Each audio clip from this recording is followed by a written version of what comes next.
Good day, viewers. Welcome to Tuesday Talk. We always talk about issues that are of relevance, issues that are of public interest. My name is Musandinyoze, and today we look at the City Council, the 2023 Auditor General Report, and the mismanagement of resources and how this can be fixed. So, joining me in the conversation today, I have ZIMCODD economist Zvikomborero Sibanda. Welcome to the show, sir. Thank you, Michelle, and good afternoon, viewers. I'm sure you went through the 2023 Auditor General report, which actually talks about how the council has been like mismanaging resources, financial resources in particular. So we just want to go through that and talk about how it affects the general citizens in a social, political, and economic manner.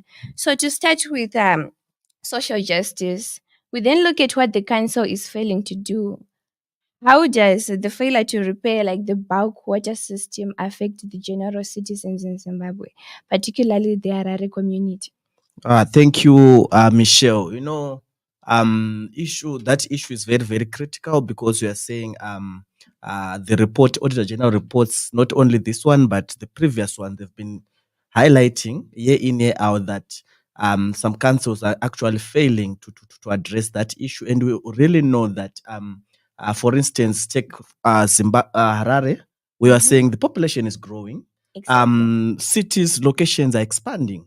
And so, yet, the capacity of Harare City Council to actually purify water for the rest of the citizens is becoming a challenge. So, to expand the water treatment plant, etc., and the water infrastructure in general, we need revenue. And one of sources of revenue for local authorities is actually through water revenue, selling water to people. So if now we are failing to address issues like leakages of water, treated water is both not economical because you're saying we are losing treated water already. Number two, there's the issue that local authorities are also failing to bill for some of the water which has been actually provided. So we are facing those challenges, and it really affects urban areas the most. So, what does that look like when we look at marginalized communities? Because we do now a comparative analysis of people who reside in different areas. There are people who have access to water, people who can just resort to other alternatives. But then what happens to marginalized communities? Yeah, there's a challenge. If you're talking about marginalized communities in Zimbabwe, water is a really, really a big challenge. And in these marginalized communities, we are not talking about piped water system. We are still not yet there as a nation, but we're talking about basic, drilling bores for the marginalized communities. But city councils are failing to do that, despite what the audit report has shown that we are losing a lot of money through incompetencies, through inefficiencies from these city officials. So marginalized groups are continuing to actually be left out from the development process because we are saying water is life. And Water is a necessity, yes, water is basic a human necessity, right. but if Yeah. local authorities are failing to fulfill a basic constitutional right, like providing water for the marginalized communities, it becomes a problem. Then the audit reports are showing that it's not only about shortages of revenues. No, the audit report has shown that some of the challenges we are facing in local authorities, they are caused by local council officials because they are having poor revenue management systems, poor governance systems, poor internal control systems. Yet at the end of the day, that affects Okay. the marginalized communities. And then we don't only look at that aspect, we then focus on public health. The plant itself is incomplete.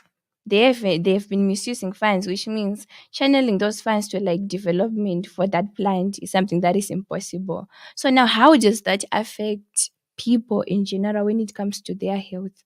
Yeah, let me give you a good example of the Harare City Council, where actually, it's becoming like a regular occurrence where we are experiencing this kind of medieval diseases. We are talking about typhoid, we are talking about cholera. I think we have witnessed the recent outbreak, which actually we lost many lives due to issues of poor health, and this is actually largely emanating from untreated water. Because you look at the challenges we are facing, like right now for Harare City Council, we are saying the sewage is actually flowing into the main source of water for Harare, which is Lake Chivero. And then we are saying it is now becoming expensive for the city council to actually treat that water, recycle it, treat it so that we can consume it as citizens. So this is now we are saying we are witnessing outbreak of these medieval diseases where we are saying 40 years after independence, we must move forward and deliver for the people. And then we look at what the city council, what has been reported on the city council previously by many other reporters. So according to them, they don't have the funds that they're supposed to use for chemicals, right, in order to cleanse that water. But then in the auditor general's report, we actually find out that they were allocated the funds for that specific duty. So what does that look like to you, particularly as someone who comes from an organization that fights against corruption? Yeah. It's a big challenge. Our politicians, they always have scapegoats. If they fail to deliver for the people, they have to find some other issues to actually blame. If you look on the Harare City Council over the years, we have been witnessing issues like they prioritize their management's welfare, where they spend a lot of money buying executive cars for themselves, yet they are leaving out so many people, including poor rate taxpayers. It's becoming a challenge. So for them to say that they are failing to expand the capacity of their water treatment plant because of shortage of fund, I don't buy that point.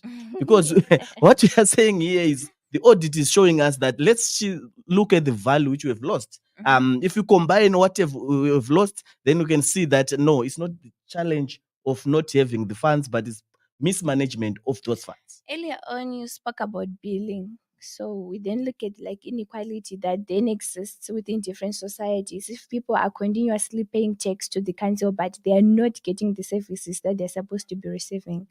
So what that continued mismanagement of resources, how is it impacting on local communities in terms of transparency and accountability? Because my assumption is people, they are supposed to know what that money is being used for, right? The council itself is supposed to account for that money. But in the Auditor General, again, they highlighted that the city council could not provide financial statements or bank statements. So, how do we then ensure transparency and accountability for the citizens in Zimbabwe? Yeah, for us to increase transparency, let me give you this shocking statistic. Look, the audit report for local authorities showing that out of 92 local authorities, only 17, 19, sorry, 19 managed to actually submit 2023 financials. We're talking about 92, but we're saying only 19 managed to submit their accounts for audit. Out of 92. Out of 92. And then if you also look on the statistics, they're showing that of all the audited financials, this 2023 report, you can see that 60% of the audit reports opinions were actually adverse. So if the opinion is adverse, it means that your financial statements are grossly misstated, misrepresented, and inaccurate. So what then happens to these corrupt individuals? We realize that corruption is something that has been perpetuating within the system, and it will continuously do so if it is not addressed. So what then should be done to address those problems? Because when we look in retrospective, those problems have been in existence. They continue to be in existence. That corruption is still in existence. How do we reduce that corruption? Yeah, the challenge is, Michelle, we are talking about the audit report where we are saying, for instance, we are saying that uh, there are no repercussions to local or council officials. Whatever gross irregularities which are identified by the Auditor General, we are not seeing any movement in terms of prosecution, etc. So it emanates that number one, I think ZAC, the Zimbabwe Anti-Corruption Commission, must also utilize the report findings so that they look for those perpetrators. Number two, I think the Auditor General, him or herself, must also be given some sort of they must be given some sort of what can I say, arresting powers, because that's the norm globally, where now most of the other countries, they call them public protectors, where they have arresting powers. If they see that there's gross irregularities, gross mismanagement of funds, they actually pursue the perpetrators. But in our case, the Auditor General is toothless when it comes to actually trying to recover the money, so that we increase the value for money for the ratepayers. So if ZAC can actually increase its actions in terms of looking for the perpetrators identified by the Auditor General, and then over time try to maybe reform our PFM Management Act, so that it aligns with the Constitution. Once it So aligns with the Constitution, yeah, then I think let me ask you a personal question. yes. Do you think SAG is capable of holding these perpetrators to account, SAG alone, or they need some sort of collaboration with other private organizations that fight against corruption? The fight against corruption is not only for ZAC, it's for everyone, including the citizens. That's why you're saying we value whistleblowers the most, because we're saying it's not only about ZAC, but we say as citizens, let's come up front and showcase all these issues around corruption. And then the ZRP is also a key stakeholder in the fight against corruption. So we're saying yet there are some reports and some surveys which have been done, and ZRP has been identified as one of the most corrupt government institutions. But you're saying, setting this aside, you're saying the ZRP is also very, very critical in trying to address all these issues. So we need a whole of government approach, where we are not saying, we are not only looking at local authorities, but we are saying let it be a whole of government approach, and then also you have citizen engagement along the way, where the citizen must where we open the financial, like what the Auditor General reports are doing, and then it is now up to the public and the relevant authorities to now take the cases in their hand and address the identified irregularities. And then we talk about unverified financial statements. How does that reflect on the city council's willingness to actually uphold integrity and also ethical standards in its operations? It's becoming a challenge. I think that's what is one of the reason why His Excellency is actually set up a commission to try to investigate, because there have been so many issues around, particularly the city of Harare, where, for instance, it has been operating for years without ERP system, which is very, very critical as it manages and automates all government functions. But we heard that city of Harare since 2017, I think, have been operating without that critical system. So I think I'm I'm eagerly waiting actually for to see the findings from this commission 6 months from now. Where and I hope hopefully these findings will be used in the correct manner, so that every perpetrator is brought to book. Let's look at other roles of the other functionalities of the Harare City Council. We look at the fire department, and then the Harare City Council itself is failing to like provide adequate water for the fire department in high risk areas. What does that look like? Yeah, the issue of these issues we are discussing, they are not isolated. There's that issue of the fire department, but I think the major challenge is for instance, the government actually, if you recall very well, I think 1 year or 2 years back, where it was reported that all local authorities have been actually forced to procure some fire tenders from Belarus. So another challenge now is we are saying some of the equipment, yes, we need it as a city council, but we are saying they are being provided at overvalued prices. So it becomes a challenge. Instead of getting maybe say 10 fire tenders, we are getting 3.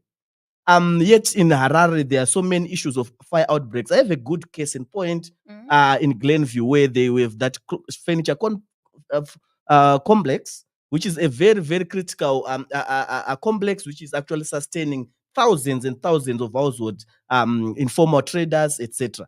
But year in, year out, there's issues to do with fire outbreak in that complex. And I've witnessed these local authorities, the fire department coming with empty um, uh, MC fire tenders, MC and water also the containers. rate of response. Even if they call them now, they will come maybe after 2 hours or 3 hours, because there's limited number of fire tenders to come and address all fire issues around Harare. That's So very problematic. it's very problematic, and it is affecting the common man, like I indicated, those poor um, furniture makers in Glenview. They're losing thousands and thousands worth of their property. So it means that in that regard, people are losing their lives, and a lot of property worth millions of dollars is actually lost. We are losing a lot of Yes, resources simply because of because the city inefficiency. council is failing to do its job. Yes. So we look at issues of good governance, right?